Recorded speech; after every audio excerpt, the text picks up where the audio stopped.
the pleasure of faith, and the pleasure of health. Secondly, salawat and salutation is be upon Rasulullah, our Majesty Prophet Muhammad Sallallahu Alaihi Wasallam, who led us from the darkest time until now. Salawat for his family, friend, and his follower. The honorable judges, let me introduce myself. My name is Aziza Zahra Shifa Ismail, and I'm proudly present ABBS Junior High School Surakarta. And it is an honor for me to deliver a speech with the title of the responsibility of the resilient generation to build harmony in diversity. Do you guys know, in our country, Indonesia, we have many different ethnics, religions, tribes, races, and of course, cultures. That makes Indonesia known as the country with the greatest cultural richness in the world. But sometimes, with this many diversity, it causes some divisions to occur. Sometimes, there are some individuals who use differences as an excuse to insult other people. So, this is our role as your generation to continue this relay of peace and leadership continuously. But, how to continue this relay as your generation? What are we supposed to do?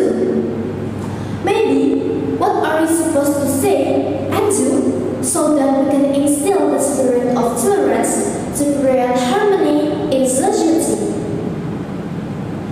Okay, let me tell you. So, I've read an article from Universitas Islam Negeri Malang.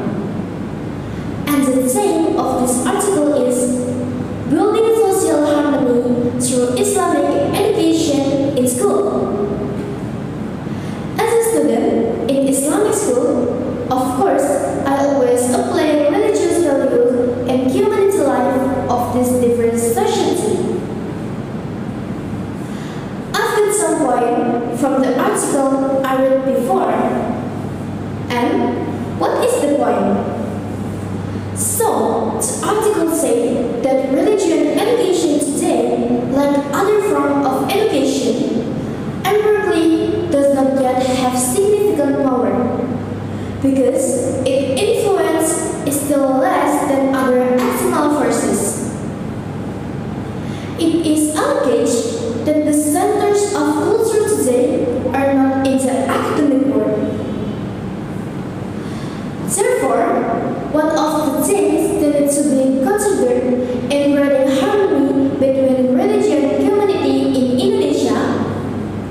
First, religion education must be able to shape the character of students.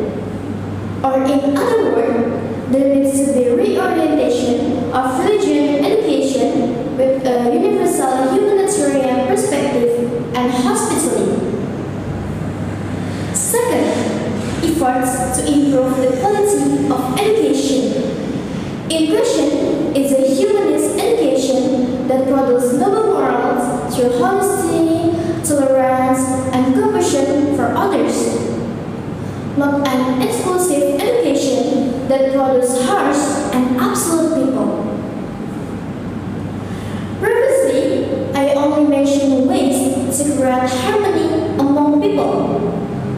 But how can we build a generation full of tolerance if they don't know their responsibility and the role they possess in building a sense of harmony in diversity? According to the reference book I read, there are several responsibilities of the younger generation to creating harmony in diversity. However, two of them are openness and acceptance of differences, and intercultural education and awareness. Openness and acceptance of differences are important elements in fostering that is increasingly prominent in globalization.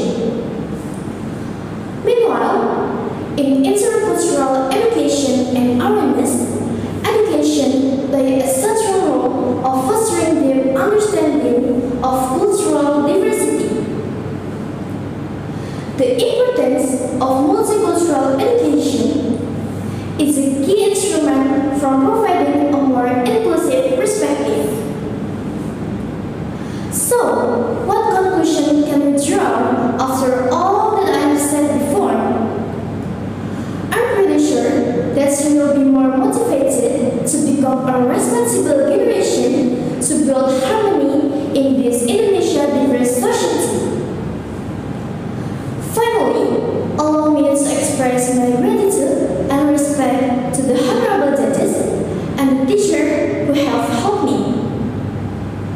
If there are any wrong words or sentences, please forgive me. Wabillahi taufiq wal hidayah. Wassalamualaikum